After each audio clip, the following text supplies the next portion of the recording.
আসসালামু আলাইকুম। আরো একটি সুন্দর সকালে উইন্টার ডায়েরি এপিসোড 4 এর আপনাদের সকলকে স্বাগত।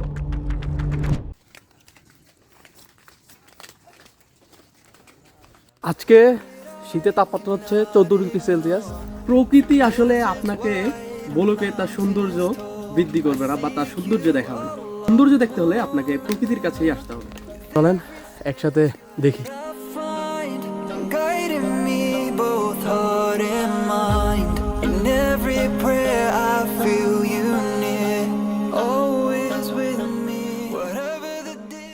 আজকে আমরা সকালে প্রতিদিনের মতো বের হওয়ার কারণেই আমরা নতুন একটা জায়গায় আসছি এবং নতুন একটা গ্রামের মধ্যে হাঁটতে আসলাম। এখন আমার পিছনে যে ওয়েদারটা দেখতে পাচ্ছেন, আপনার কাছে মনেই হইতে পারে এটা সাজেক বা কোথাও, বাট না, এটা আমাদের এলাকারই, আমাদের খাগড়াছড়ির একটা জায়গা।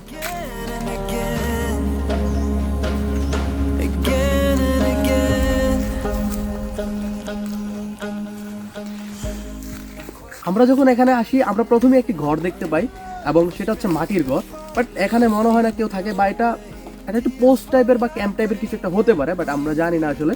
বাট এই ঘরটা আর পিছনের এই বটগাছটির কারণে এই জায়গাটা আরো অনেক বেশি সুন্দর লাগছে। আপনারা দেখতে পাচ্ছেন যে সূর্য অনেক উপরে উঠে গেছে, বাট আমরা নিচের কোনো ভিউ বা কোনো কিছুই দেখতে পাচ্ছি না। নিচে আসলে ক্ষেত রয়েছে বা এখানে চাষাবাদ করা হয়, কিন্তু নিচের কোনো ভিউ আমরা দেখতে পাচ্ছি না।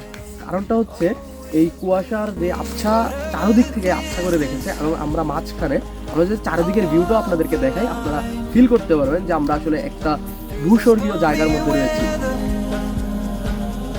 তো আমাদের উইন্টার ডায়েরি এপিসোডগুলো কন্টিনিউ রাখার জন্য আপনাদের উচিত আমাদেরকে সাবস্ক্রাইব করা, ফলো করা এবং আমাদেরকে উৎসাহ দিয়ে আরো নতুন নতুন জায়গা এক্সপ্লোর করা, কিভাবে এক্সপ্লোর করতে পারি সেই বিষয়ে আপনাদের মতামত শেয়ার করা। To you, alone.